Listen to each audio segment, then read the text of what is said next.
오늘의 플러스, 세금을 줄이는 현실적인 전략을 살펴봅니다.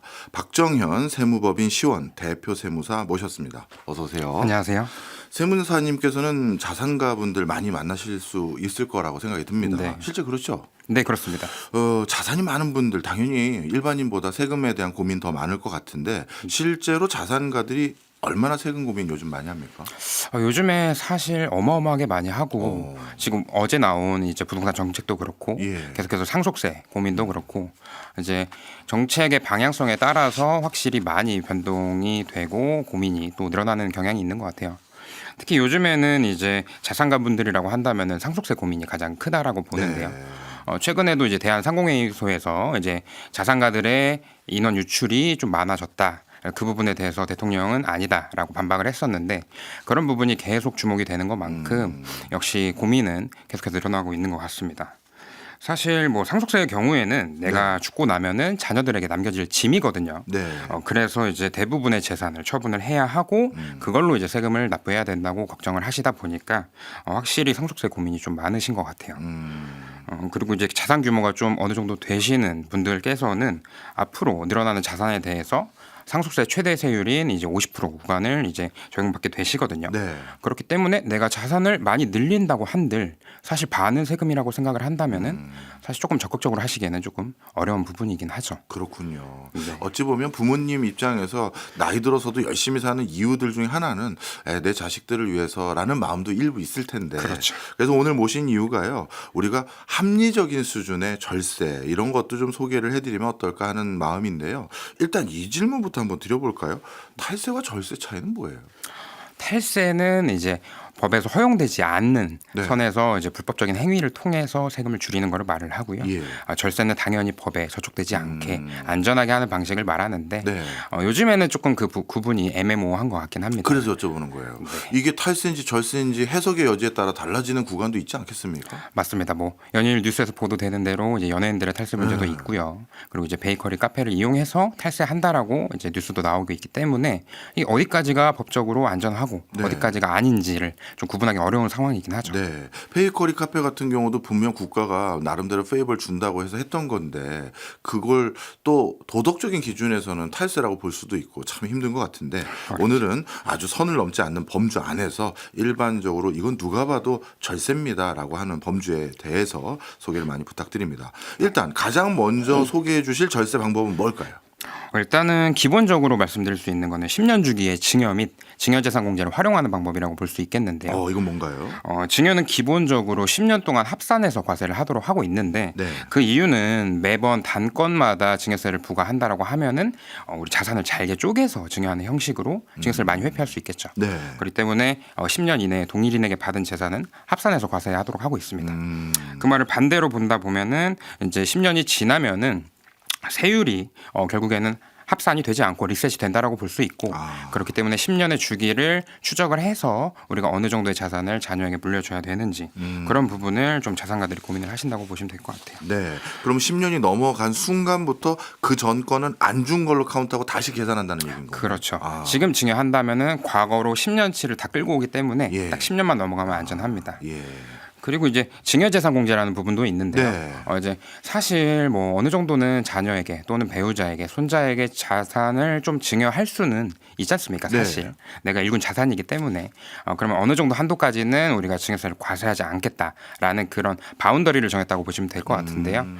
부부는 이제 경제 공동체이기 때문에 좀 어느 정도 많이 해주고 있습니다. 6억 원 정도까지는 증여재산 공제를 각각 해주고 있고요. 그래서 이제 뭐 교수님이 아내분한테 6억 원 정도 증여를 하셔도 당연히 공제가 되는 부분인 거고 반대로 받으셔도 이제 공제가 되는 부분입니다. 네.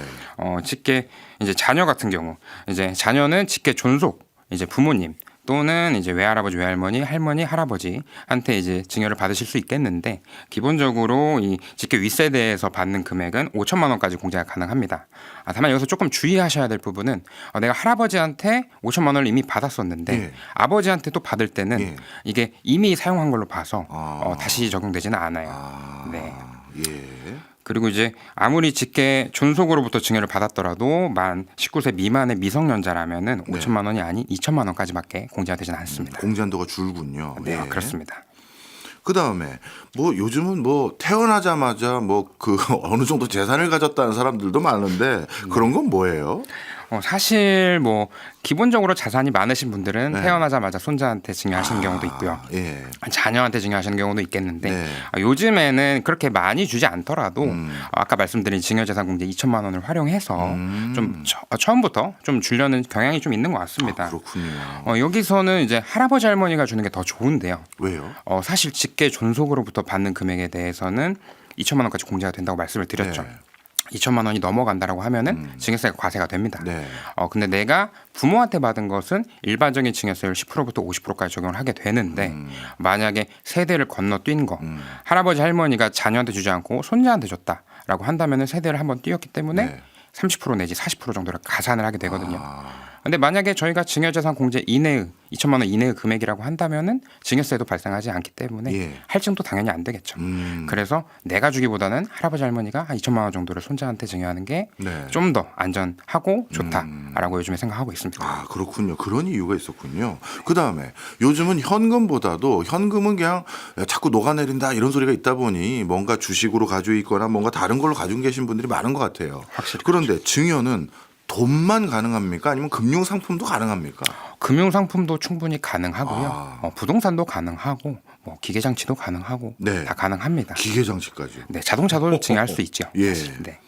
그러면 미성년자들에게 돈이 아니라 다른 금융 상품으로 예를 들어서 증여를 했을 때는 뭐 룰이 아까 2천만 원 공제라든가 이런 게 좀 달라지는 게 있습니까? 달라지는 거는 전혀 없고요. 예. 다만 이 자산의 시가를 어떻게 판단하느냐가 조금 차이점이 있겠죠. 예. 현금 같은 경우에는 우리가 딱 찍혀 있는 2천만 원이라는 금액일 거고, 저희 상장된 주식 같은 경우에는 종가 기준으로 이제 전후 2개월씩 판단해서 평균을 좀 계산하게 됩니다. 네. 부동산의 경우에도 이제 뭐 감정평가나 시가를 판단하는 그 기준으로 해서 증여를 가능하게 하죠. 그렇군요. 근데 이런 경우는 이제 상장된 회사의 증여일 거고, 네. 우리 그 상속 정도 생각하는 분들 중에서는 사실 중소기업 사장님들도 많지 않습니까? 많습니다. 근데 이 중소기업은 비상장된 걸 거 아니에요. 네. 그럼 우리 가족법인이나 다름없는 우리 가족이 일궈낸 이 중소기업 여기에 지분 중에 일부를 내 손자나 누구한테 넘기겠다 했을 땐 그때는 어떻게 계산합니까?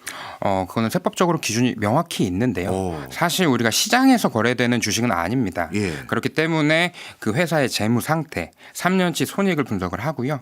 그리고 순자산, 자산에서 부채를 뺀 금액, 그 기준을 바탕으로 가중 평균을 해가지고 이 한 주당 주식가치 얼마인지를 책정을 하게 됩니다. 그래서 이제 그 금액을 기준으로 우리가 2천만 원까지만 증여를 할 수도 있는 거고, 예. 2천만 원 좀 오버해서 증여를 하실 수도 있는 부분이긴 하죠. 네, 비상장 주식을 운영했던 생긴 배당도 뭐 예를 들어서 가족들에게 이렇게 보낼 때 이것도 상속이라고 봅니까? 증여나? 이건 엄연히 별도로 배당이라고만 보게 됩니다. 그렇군요. 네, 주주로서의 이미 권리는 증여받았을 때 형성이 되고 있고요. 예. 그리고 이제 주주라는 건 사실 뭐 근로를 하거나 뭐 그런 건 아니거든요. 그렇죠. 단순히 투자자이기 때문에 예. 엄연히 이제 미성년자를 하더라도 배당받을 권리는 있고 그래서 그 부분에 대해서 배당을 받더라도 예. 특별히 문제가 되는 점은 없습니다. 이해했습니다. 그러니까 처음 주식을 증여할 때는 그 증여로 간주해서 세법상 어떤 룰을 적용할지 고민하지만 증여된 내 주식, 그래서 내가 가진 주식에 배당이 들어온 거는 추가적인 증여 대상이 아니라고 생각하는 거군요. 맞습니다. 이해했습니다. 그리고 또 한 가지 고민이 할아버지 할머니가 오랫동안 살고 있던 집은 옛날 구옥들인 경우가 있는데 이거 재건축 재개발 핫한 예정지일 수도 있잖아요. 그럴 경우에는 이건 증여를 어떻게 합니까?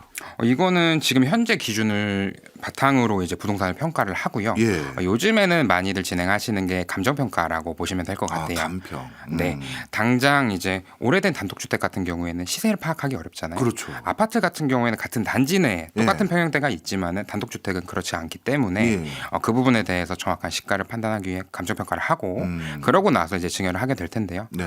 엄연히 이제 감정평가를 하더라도 이제 저희가 향유하는 이익에 대해서 아직은 좀 잠재 이익이 있기 때문에 지금 증여를 해놓고 손자나 뭐 자녀가 재개발 재건축 사업을 쭉 운영을 하다가 나중에 신축이 된다라고 하면은 그 부분에 대한 이득은 다 손자와 자녀에게 돌아가도록 하게 되겠죠. 그렇군요. 그 얘기는 달리 말하면 지금 그 재건축이나 재개발 대상지에 해당되는 물건을 증여했는데 그게 나중에 완공되면 시세가 몇십억짜리 아파트가 된다. 그걸 가지고 증여를 그만큼 했다라고 보는 건 아니다라고 보면 되는 거죠. 그렇죠. 현재 시점 기준으로 봅니다. 그렇군요. 그럼 감평할 땐 통상적으로 어느 정도 그 나중에 가치까지가 투여된다고 봐야 될까요? 사실 나중 가치는 조금 어려운 부분은 있긴 한데요. 만약에 재개발, 재건축이 예정이 되어 있다. 예. 그러면 실제 시장에서 어느 정도 매기고 있는 프리미엄까지 가산한다고 보시면 될 것 네, 같아요. 예. 그래서 그런 프리미엄도 가산하게 되어 있고 네. 그렇지 않고 아직 뜬 소문만 있다라고 하면은 네. 그냥 구축 그대로 감정평가를 한다고 보시면 될 것 같습니다. 네. 저희가 오늘 세무사님 모신 이유가 뭐 그냥 자꾸 세금도 모자른데 세금 줄이는 편법이나 알려주려고 하는 이런 방송은 아니고요. 사실 요즘 결혼 앞둔 자녀들 많이 있는데 그리고 또 물가도 많이 올랐는데 우리 애들 결혼할 때 집값 부담이라도 좀 부모가 해주고 싶은 그런 마음 있는 분들이 있지 않겠습니까? 충분히 많죠. 예, 그런 분들에게 이제 약간의 팁을 드리려고 하는 건데 집값 부담도 큰 상황에서 이 자녀들에게 뭔가 집 살 때 도움될 수 있도록 증여를 하고 싶은데 뭔가 뭐 세금으로서 어떻게 대응할 수 있는 전략 없을까요? 일단은 혼인이나 출산 이렇게 이제 저출산 시대다이다 보니까 이 부분에 대해서 좀 어느 정도 공제를 해주고 있는 부분도 있긴 합니다. 사실 네. 지금 현재까지는 2024년도에 신설된 규정인데요.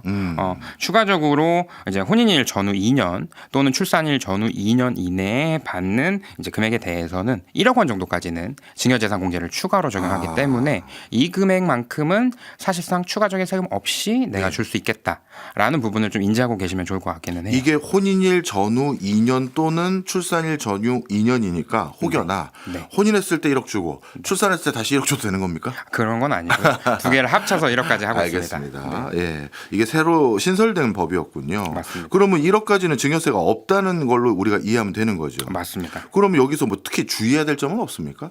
사실 여기서 주의해야 될 점은 혼인 신고를 나중에 하시는 분들인 것 같아요. 요즘에는 이제 뭐 정서적으로 맞는지는 모르겠지만은 결혼식은 미리 진행을 하시고 혼인 신고는 조금 나중에 하시는 경우가 있기는 있더라고요. 한데 사실 기본적으로 혼인 신고를 기준으로 법적 제도를 이제 혜택을 주고 있기 때문에 우리가 결혼식은 미리 했더라도 증여를 받고 무조건 2년 이내에 혼인 신고를 하시는 거를 권장을 드리고 있죠. 결혼식 2년 이내에 혼인신고를 해라 그 얘기인 거네. 사실상 맞습니다. 예, 알겠습니다. 자, 그래서 결혼해서 집을 마련할 때도 목돈이 들어가는데 이 목돈 들여서 집 마련하는 사람들의 절세 방법 이런 건 없을까요?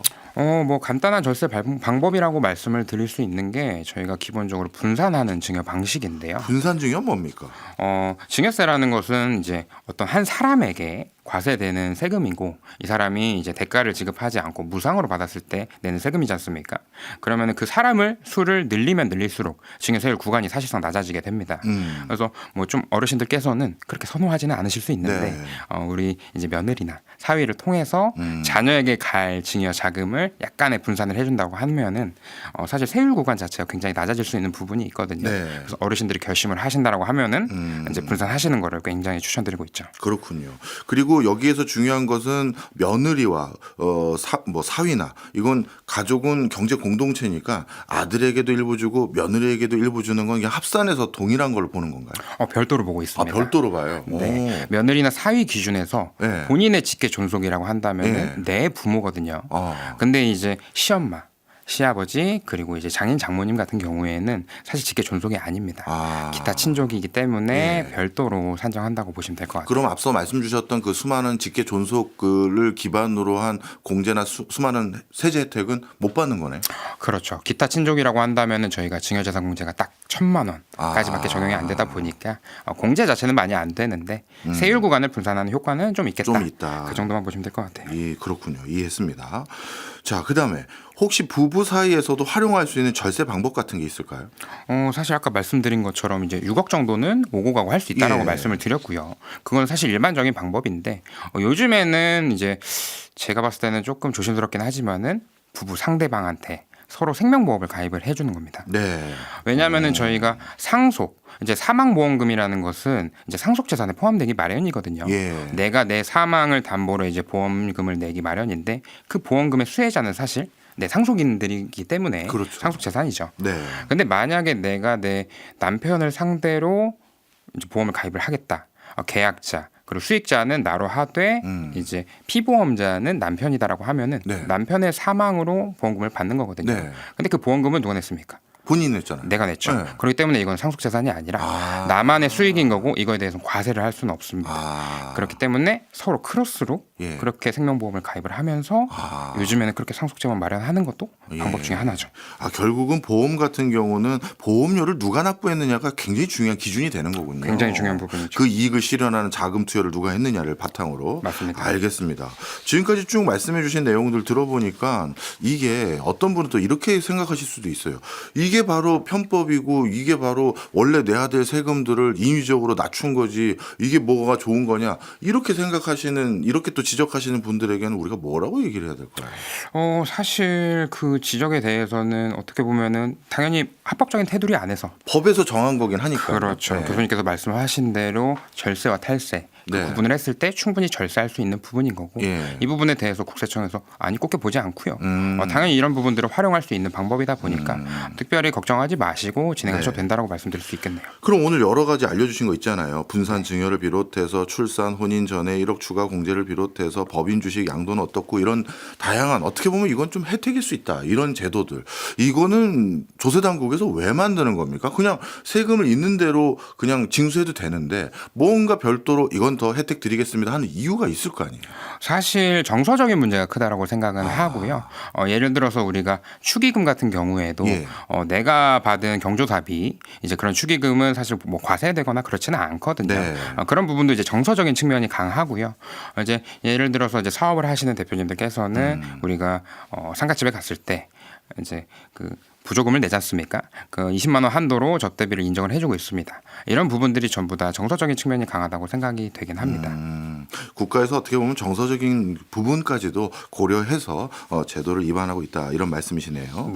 자, 그런데 지금까지는 그러면 어떻게 보면 그 조세 당국에서도 합법적으로 인정해준 틀들이 대부분인데 또 이런 분들 계시잖아요. 안 들키면 되지 않을까 싶어가지고 실제로 위험한 생각하시면서 세금 줄여보겠다는 분들도 계신데 그것들에 대한 실제 사례들도 좀 말씀 주십시오. 사실 굉장히 많습니다. 제가 직업윤리상 뭐 탈세를 조장할 수는 없는데 그렇죠. 저한테 살짝만 말씀을 해달라고 네. 하시는 분들이 꽤 있어요. 네. 대표적인 경우가 이제 현금을 인출한 다음에 자녀에게 증여하는 방법이겠죠. 이건 그냥 현금을 인출했으면 그 돈을 누굴 줬는지 모르니까요. 추적이 불가능하죠. 그러면은 이제 누가 알겠느냐? 설마 네. 내 집을 뒤지겠느냐라고 하시는 분들이 많거든요. 네. 근데 사실 그거 굉장히 위험한 행동 중에 하나예요. 왜 제가 봐도 안 걸릴 것 같은데. 안 걸리긴 하겠죠. 네. 근데 이제 현금을 인출한다는 것 자체가 고액 현금을 계속해서 인출을 하는 것은 뭐 자금 세탁이나 또는 보이스피싱 이런 쪽에 연루가 될 수 있기 때문에 예. 기본적으로 이제 금융정보분석원 FIU에 보고하도록 되어 예, 있습니다. 예. 이 보고를 누가 하느냐라고 하면은 은행에서 지적을 하고요. 근데 그 금액이 연간 고액 현금 보고 제도 같은 경우에는 금액이 1,000만 원 이상 정도 되면은 보고하도록 되어 있고 이렇게 말씀을 드렸더니 그러면은 1,000만 원이 아니라 더 낮게 뽑아내면 되지 않냐라고 네. 말씀을 하시는 분들도 꽤 계세요. 예. 근데 이제 의심거래 보고 제도도 또 있습니다. 그건 뭔가요? 그거는 금융기관이 판단하에 이 사람이 돈을 계속 뽑아간다. 예. 좀 약간 수상하다라고 하면은 네. 그것도 FIU에 보고를 하도록 되어 있죠. 아. 그런다라고 하면은 이게 왜 뽑으신 건지 그리고 경찰이 올 수도 있고요. 그런 부분에 있어서는 사실 추천드리지는 않고 있어요. 그렇군요. 그러면 이제 단순하게 생각해서요. 저희가 이런 일을 막기 위해서 지금 말씀을 나누는 겁니다. 오해하지 마시고요, 다들. 네. 30만 원을 매일 한 300일 가까이 내가 매일 30만 원씩 인출해서 그걸 자녀에게 현금을 줬어요. 그럼 얼추 9억 될 것 같아요. 그죠? 네. 그러면 이걸 저한테 경찰이 와가지고 30만 원씩 어르신 왜 뽑아가신 겁니까? 나 이것저것 뭐 먹을 것도 사 먹고 등산 가다가 뭐 하려고 산 겁니다. 하면 자녀에게 9억 줬는지 안 줬는지 어떻게 알죠?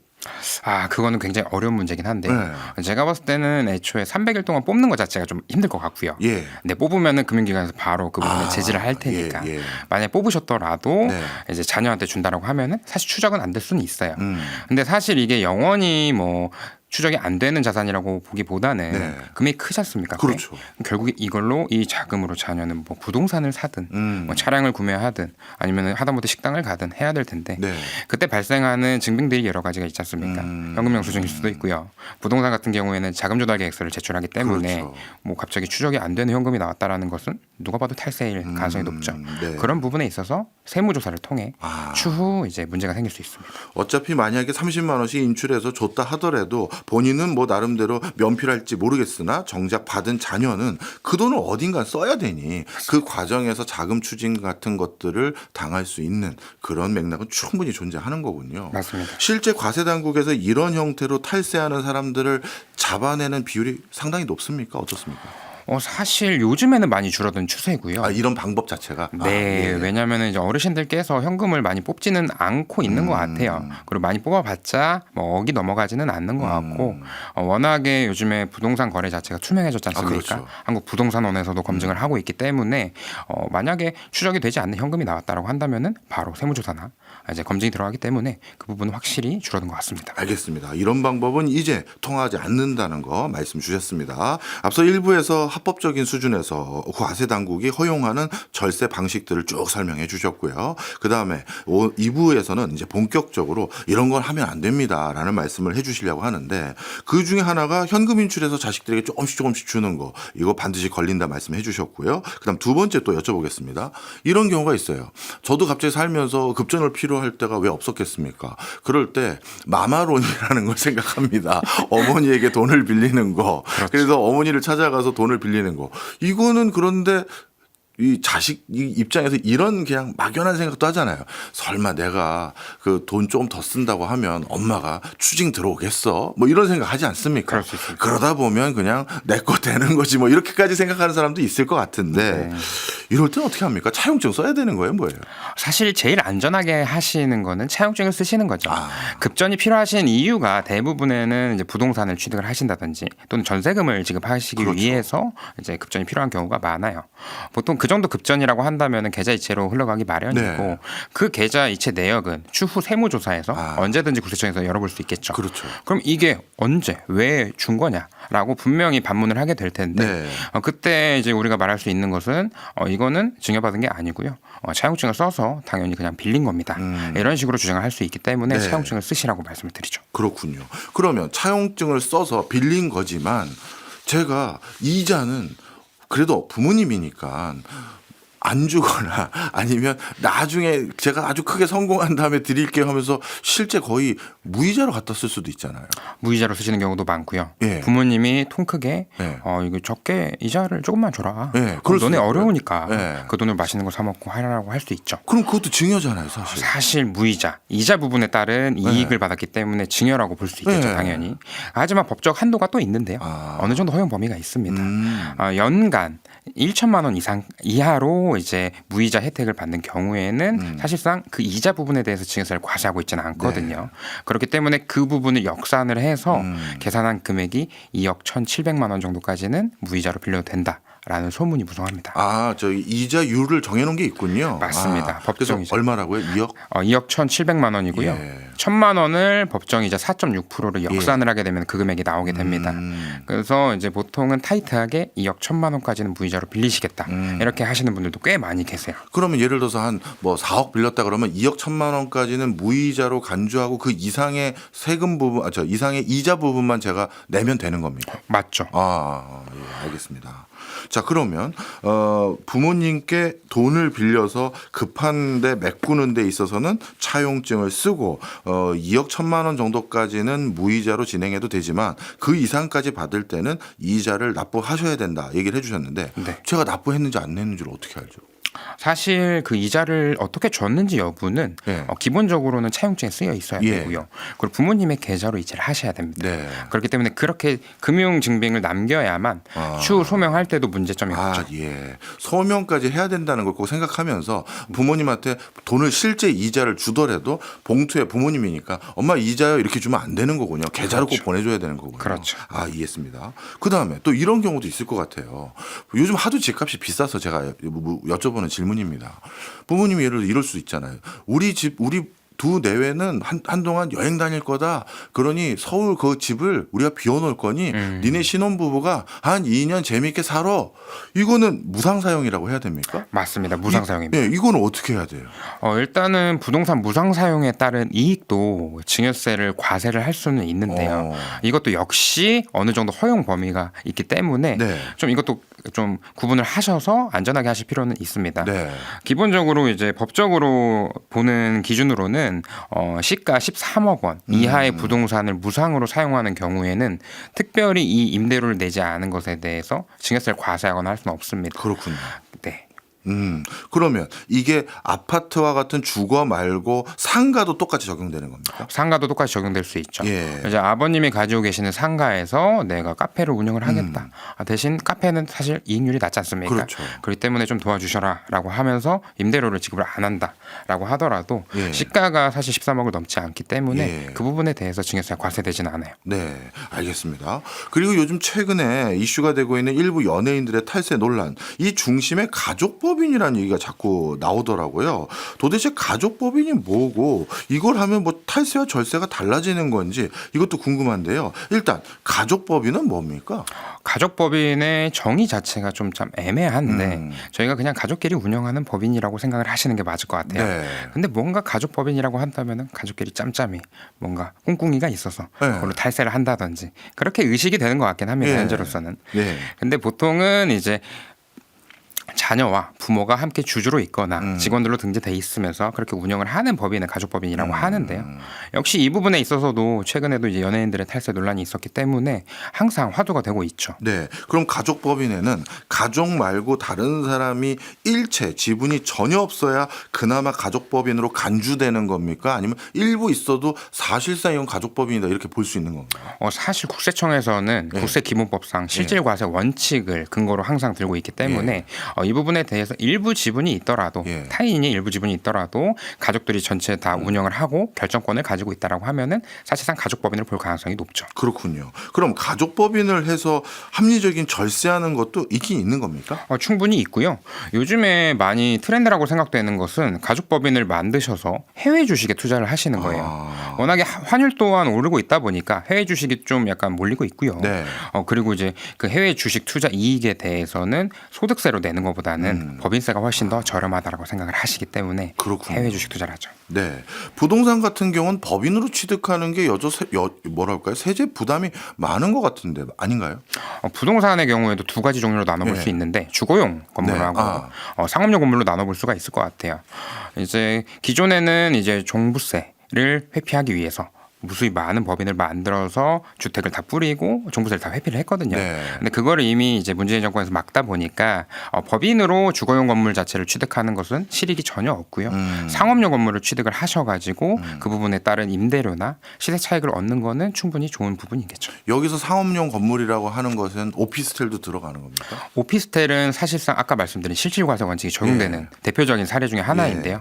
세입자가 주거 용도로 쓴다고 한다면은 이건 사실상 주택이라고 볼 가능성이 높고 만약 세입자가 사무실을 꾸리고 있다라고 하면은 상업용 건물로 볼 가능성이 높은데 기본적으로 법인에서 이제 규제가 되고 있는 주택 부분에 대한 취득세는 오피스텔은 좀 빠져 있다 보니까 조금 애매한 부분이 있긴 합니다. 그렇군요.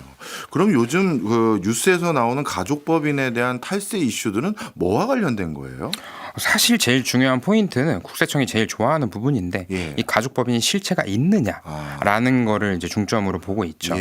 왜냐하면 이제 가족법인이라고 한다면 법인세를 적용받게 되겠고요. 그렇죠. 연예인들은 워낙에 소득이 크기 때문에 기본적으로 49.5%의 세율을 적용받기가 일반적인 경우인 것 같아요. 그럼 법인세율이 보통 20%라고 한다면은 세금 차이가 꽤나 나고요. 그러네요. 그리고 이제 이 법인이라는 장치를 통해서 내가 형제 또는 자녀들에게 또는 부모님에게 이익을 같이 향유할 수 있기 때문에 이 장치로 쓰고 있는지 아니면 실제 뭔가 운영을 하고 있는지 그 부분을 중점적으로 보고 있죠. 그렇네요. 그러니까 쉽게 얘기해서 그 법인이 페이퍼 컴퍼니냐 이걸 보는 건데 그럼 페이퍼 컴퍼니인지 아닌지 보기 위해서 뭘 확인합니까? 과세 당국은? 실제 사업장 사무실의 주소지가 어디에 있는지를 확인을 하고요. 만약에 비상주 사무실에 되어 있다라고 하면 실제로도 찾아갑니다. 그래서 너네가 직원이 있는지 상주에 있는지 이게 맞는지를 볼 거고 직원도 사실상 가족들만 있고 외부 직원이 없다라고 한다면은 뭔가 사업을 운영하기엔 좀 애매한 부분이 있겠죠. 그렇죠. 그런 부분들을 좀 봐서 이제 법인세로 기존에 냈던 세금을 제거하고 소득세로 추징하려는 그런 움직임이 많이 있습니다. 네, 그렇군요. 자, 이제는 좀 일반적으로 챙기면 좋을 세금 혜택들 얘기를 좀 해보려고 하는데요. 국가가 적극적으로 허용하고 있지만 우리가 잘 몰라서 못 찾아먹는 절세 방법들도 있을 것 같습니다. 그런 것들 좀 몇 개 소개해 주세요. 네, 뭐 요즘에 뭐 소문도 많은데 가업 승계, 가업 상속 혜택에 대해서는 많이 알고 계세요. 예. 사실 이제 가업 승계나 가업 상속의 목적이라는 거는 기본적으로 사업의 안정성, 기업의 연속성을 유지를 하는 거고요. 예. 그리고 고용 안정을 통해서 일자리를 좀 어느 정도 창출하고자 하는 부분이 좀 큽니다. 그리고 이제 중소기업들은 좀 노하우나 기술 승계가 또 필요한 부분이 있기 때문에 세금을 내면서 갑자기 세대가 바뀌고 회사가 어려워져서 매각을 하는 그런 경우를 좀 방지하기 위한 부분인 건데요. 실제 그런 사례가 많았나 보죠? 꽤 많았죠. 사실 가업이라는 것은 이제 저희 중소기업을 일반적으로 얘기하는데 대기업 같은 경우에는 이거를 방지할 수 있는 조항이 없긴 합니다. 예. 옛날에도 이제 손톱깎이 회사로 유명한 37이라고 예. 거기도 이제 외국 회사에 매각을 했고요. 한샘이랑 락앤락도 지금 사모펀드에 매각을 했었던 걸로 알고 있습니다. 야, 이게 다 세금 내려고 매각된 거예요? 그렇죠. 사실 재원이 없기 때문이죠. 예. 그러면 이 가업 승계 그 증여, 특례 이걸 활용하면 어떻게 되는 겁니까? 사실 가업승계 증여 특례 같은 경우에는 기본적으로 10억 원까지는 증여세가 발생하지는 않고요. 예. 10억 원이 넘어가는 금액에 대해서 120억까지는 10%의 증여세율, 그리고 120억 원을 초과하는 부분에 대해서는 20%의 일관된 세율을 적용하고 있는데 네. 일반적인 세율이 10%부터 50%까지이다 보니까 50%는 과세 표준이 30억만 넘어가도 50%를 적용받거든요. 네. 그렇기 때문에 꽤나 큰 혜택이라고 볼 수 있겠죠. 그렇네요. 이게 120억을 초과했음에도 불구하고 20%의 증여세율을 적용한다는 거니까 원래 50에 가까운 건데 맞습니다. 대단한 혜택이네요. 예. 그러면 이 트릭을 사용하려면 가업 승계를 하고 있는지 아닌지 또 내가 이게 가업인지를 어떻게 구분하죠? 그 정의가 있나요? 가업은 사실상 정의가 있고요. 예. 아까 말씀드린 중소기업 요건이 맞아야 되고 그리고 10년 이상 계속해서 경영을 해야 됩니다. 아버님이 10년 이상 해왔다는 걸 얘기하는 겁니까? 내가 10년 이상 할 거라는 걸 얘기하는 겁니까? 아버님이 해왔던 걸 얘기하는 거죠. 그래야 가업이 되고 예. 승계를 할 수 있기 때문이죠. 예, 예. 네. 그리고 이제 그런 부분 때문에 가업 요건을 맞추기에는 좀 상당히 어려운 부분이 좀 있고요. 업종 요건도 있습니다. 네. 부동산 임대업이 가업이라고 보십니까? 그건 아니죠. 좀 아니죠. 그런 부분은 아니고 예. 도소매 이런 부분도 좀 어렵고 이제 제조업 위주로 보통 보고 있고요. 도소매도 안 돼요? 네, 안 되는 걸로 알고 있습니다. 예. 그럼 편의점 같은 걸 가업 승계라고 10년 이상 아버지가 편의점했다 이게 안 되는 거구나. 편의점은 사실상 쉽지는 않습니다. 네, 일정 요건이 다 업종이 다 있기 때문에 예. 그 부분에 해당하는지도 봐야 되는데 참 재밌는 부분은 예. 의료업은 가능은 해요. 의류요? 의료 의료. 의사 선생님들. 근데 재밌는 거는 이제 가업승계 증여 특례라는 것은 법인만 가능합니다. 네. 근데 보통 의료재단 법인이 사실 많지는 않거든요. 그렇죠. 그러니까 법인으로 가지는 못해요. 예. 그렇기 때문에 가업승계를 진행하지 못하고요. 가업상속은 개인도 되고 법인도 되기 때문에 나중에 가업상속으로 가서 뭐 의사 선생님의 이제 뭐 외과나 그런 부분 병원들을 승계를 받을 수가 있습니다. 그렇군요. 이거 가업으로 그 평생 운영해왔던 회사가 그 업력이 더 길면 길수록 혜택도 더 많이 줘야지만 사회적으로 그 승수 효과라든가 긍정적 효과가 많을 텐데 그런 기능은 없습니까? 있습니다. 보통 저희가 3개 구간으로 나누고 있는데 10년 이상 영위한 이제 가업에 해당하는 경우, 그리고 20년 이상 경영한 경우, 30년 이상 경영한 경우가 있는데 네. 기본적으로 가업 상속의 경우에는 10년 이상 영위했다면은 300억 원까지 공제가 되고요. 네. 20년 이상 한 경우에는 400억 원, 30년 이상 한 경우에는 600억 원까지 공제가 됩니다. 이것도 악용할 수 있는 사례가 있을 것 같은데 예를 들어서요. 회사라는 게 계속 하나의 업만 계속하는 게 아니라 시장 상황이 바뀌면 새로운 어떤 업무 영역까지 추가로 진출하는 경우가 있지 않습니까? 네. 그럼 예를 들어서 저희 아버님은 10년 가까이 부동산 임대업이라든가 이 가업으로 잘 인정 안 해주는 일종의 서비스업을 했는데 이 아버지가 하고 있는 사업체를 제가 가업 승계로 아주 저렴하게 증여받고 싶은 거예요. 그러면 그 회사 약관, 회사 목적성을 임대업이나 아니면 단순 서비스업이 아닌 어떤 제조 기능을 어떤 회사 사게 인수해서 들여와가지고 우리 이제 제조하는 회사다라고 하면 최근 그 이전에 10년 이상은 제조 안 하던 회사지만 이제부터 제조하는 회사가 돼버리잖아요. 그렇죠. 그러면 가업 승계 이 트릭을 탈 수 있나요? 그 회사를 인수를 하고 예. 역시 10년 이상을 경영을 해야 되겠죠. 인수를 한 뒤에 다시 그걸 업력을 했다는 걸 인정을 받아야 돼요? 그렇죠. 그 회사는 이미 그 제조 회사가 한 업력이 20년, 30년 있으면 안 되는 겁니까? 대표이사로 재직을 해야 되고 그리고 최대 주주 요건도 맞춰야 되기 때문에 사실상 경영 요건이 맞아야 되긴 합니다. 네. 항상 중요한 게 실질과세 원칙에 맞아야 되는 거군요. 맞습니다. 네. 그러면 요즘 이슈가 되고 있었던 베이커리 카페 이건 도대체 뭔지 좀 설명 좀 해주세요. 이게 정말 재밌는 사례이긴 한데요. 예. 이제 보통 베이커리 카페를 운영하다가 자녀에게 물려주는 경우에는 카페 건물 네. 또는 이제 뭐 주차장 부지 그리고 그 부속 토지까지 전부 증여세나 상속세를 안 내도 된다라는 식으로 보도가 많이 됐었어요. 네. 사실 이게 어떻게 보면은 맞는 말이긴 합니다. 오. 왜냐하면은 저희가 커피 전문점 같은 경우에는 가업승계나 가업상속을 받을 수 있는 대상은 아니에요. 네. 왜냐하면 카페라는 게 특성상 보통 소규모로 진행을 하고 고용 창출을 일으키지는 않거든요. 예. 근데 베이커리 카페라고 한다면은 사실상 제과점업을 운영을 하는 거고 직접 빵을 만들고 빵 냄새 가득 하지 않습니까? 네. 그런 부분에 있어서는 사실상 음식점과 비슷해서 혜택을 주고 있는 겁니다. 네.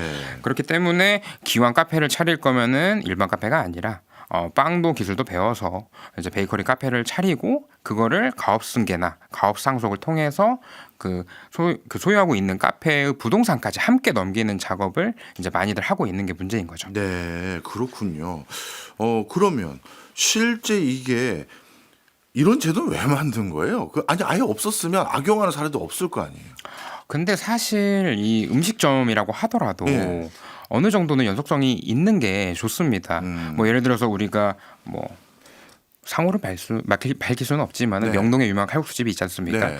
그런 명맥을 유지하기 위해서는 그게 또 중요하죠. 승계하기 위해서 세금 어느 정도는 줄여줘야 되는 부분이 있거든요. 예. 네. 그렇게 비유하시니까 이해가 좀 됩니다. 네. 그러면 이 베이커리 카페를 통해서 부모님과 같이 가족법인을 운영하다가 이 주차장이나 건물 자체를 상속이나 증여로 받으려면 이것도 10년 이상 해야 되는 겁니까? 당연히 10년 이상 하셔야죠.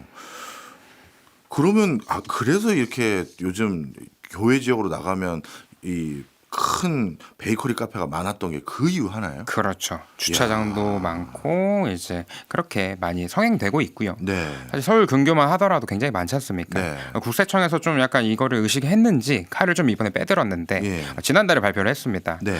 이제 베이커리 카페 중에서 이제 몇 가지 요건에 해당하지 않는 애들은 이제 우리가 밝혀내겠다, 그걸 추징을 하겠다라는 이제 스탠스를 이제 하겠다고 했는데요. 네.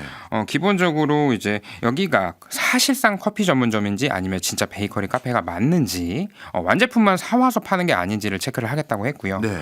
제과점업으로 들어가려면은 직접 제조를 해야 됩니다, 빵을. 네. 근데 그런 부분이 확실히 맞는지를 체크를 하겠다는 얘기겠죠. 그리고 이제 베이커리 카페에 속한 부스토지와 시설, 주차장도 가업용 자산에 맞는지를 보겠다고 했는데요. 네. 뭐 예를 들어서 이 토지 위에 조그마한 주택이 하나 더 있었다. 네. 그것까지 은근슬쩍 넘기려고 했다라고 하면은 이것도 걸릴 수가 있다라는 얘기죠. 네. 어떻게 보면 진짜 면밀하게 실제 영업을 하려고 하는 건지 상속과 증여가 목적이었는지 살펴보겠다고 하는 거네요. 이런 것들을 좀 일찍 해줬으면 서민들이 허탈한 마음이 좀 덜했을 텐데 하는 아쉬움도 좀 있습니다. 자, 그런데 사실 농업, 어업 같은 1차 산업도 좀 궁금합니다. 이건 그냥 대를 이어서 아버지랑 같이 배 타거나 아니면 같이 밭일하거나 농사일 하는 건데 여기에도 뭔가 혜택이 있어야 되는 거 아닌가요? 당연히 혜택이 있어야 되고요. 우리의 식탁을 좀 책임지는 1차 산업이다 보니까 네. 어느 정도 혜택을 주고 있긴 합니다. 가업 승계, 가업 상속과 어깨를 좀 나란히 한다라고 볼 수 있겠는데요. 영농하고 있는 자녀에게 토지나 이제 초지, 뭐 목초지 또는 이제 어선 같은 경우를 증여하는 경우에는 이제 증여세 특례가 적용이 되고요. 네. 상속을 하는 경우에도 상속공제가 적용이 됩니다. 이제 뭐 영농을 하는 자녀라고 한다면은 우리가 대표적으로 알고 있는 농업, 네. 어업, 임업 이런 임업. 경우를 말을 하고요. 네. 이런 부분에 있어서는 어부와 사실 농사꾼을 위한 혜택이라고 보시는 게 맞을 것 같아요. 그렇군요. 네. 그런데 임업은 좀 궁금합니다. 이거 산을 아버지가 투자 목적으로 엄청 샀어요.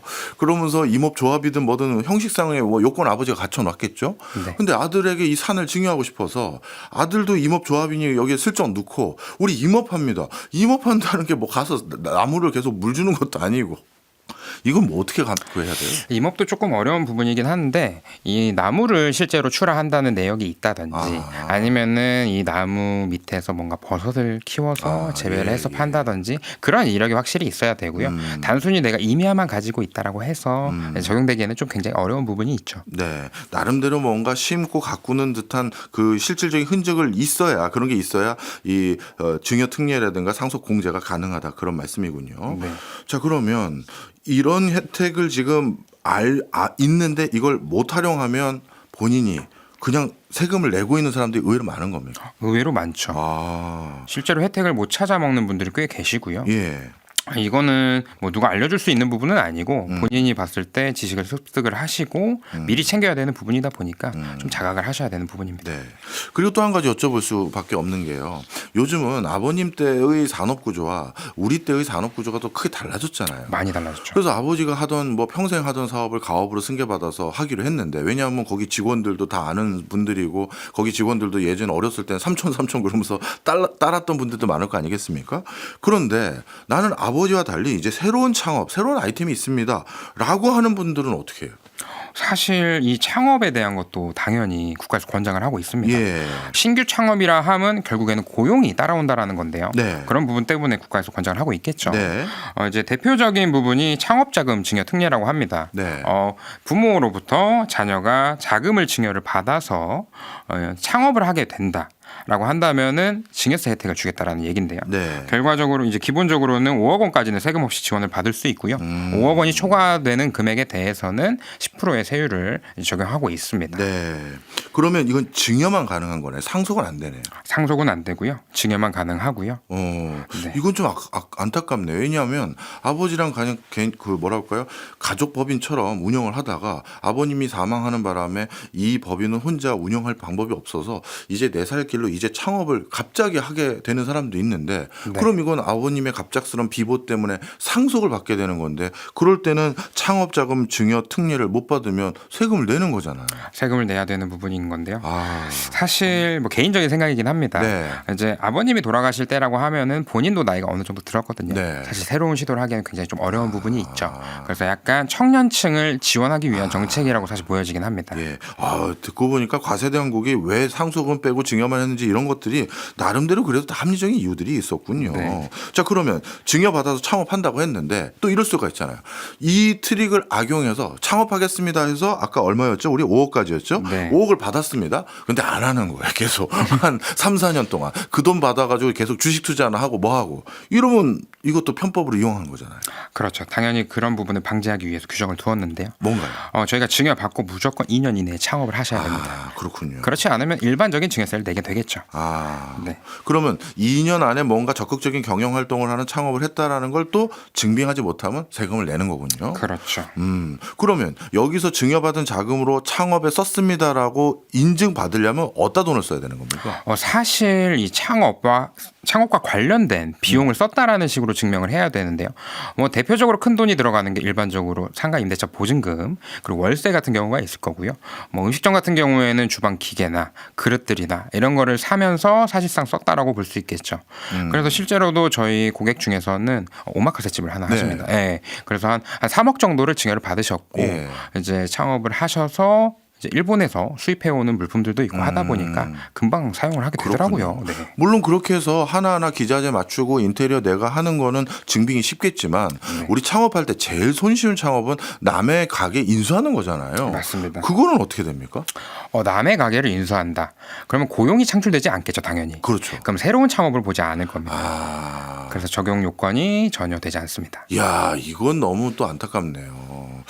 대부분 사실 창업할 때 다른 사람 가게를 인수하는 형태도 많이들 생각하는데 그거는 또 고용 창출에 기여한 부분이 없으니 온당한 세금은 내주십시오. 이게 어떻게 보면 과세당국의 취지군요. 맞습니다. 그다음에 창업 중소기업 세액 감면이라는 게 있다고 들었는데 이건 또 뭐예요? 이게 창업자금 증여 특례와 함께 시너지를 낼 수 있는 혜택이긴 한데요. 네. 일정한 업종에 해당하는 신규 창업의 경우에는 5년 동안 소득세 및 법인세를 한 100%까지 감면을 해주는 어마어마한 혜택이죠. 혜택이 이건 크네요. 이건 누가 받을 수 있는 겁니까? 기본적으로 두 가지 종류로 나눠볼 수 있겠는데 만 34세 이하의 청년이 창업한 경우도 있고요. 네. 만 35세 이상, 즉 청년이 아닌 사람이 창업한 경우도 이제 볼 수 있겠는데 청년이라고 한다면은 수도권 과밀억제 권역이라는 이제 인구와 시설이 집중되어 있는 지역에서 창업을 하면은 이제 50%의 세액 감면, 수도권 중 과밀억제 권역이 아닌 지역에서 창업한 경우에는 75%까지 세액 감면을 받고요. 수도권 외 지역, 그러니까 지방에서 창업을 하면은 사실상 100%의 세액 감면을 적용받고 있습니다. 네, 청년들보러 지방 가라는 취지도 있는 거네요. 약간 있죠. 예, 그다음에 만 35세 이상은 어떻습니까? 이제 청년이 아닌 사람 같은 경우에는 수도권 중 과밀억제권역이 아닌 지역, 즉 과밀억제권역에서는 창업을 해도 혜택이 없다는 거고요. 과밀억제권역이 아닌 지역에서 창업을 하면은 25%의 세액 감면.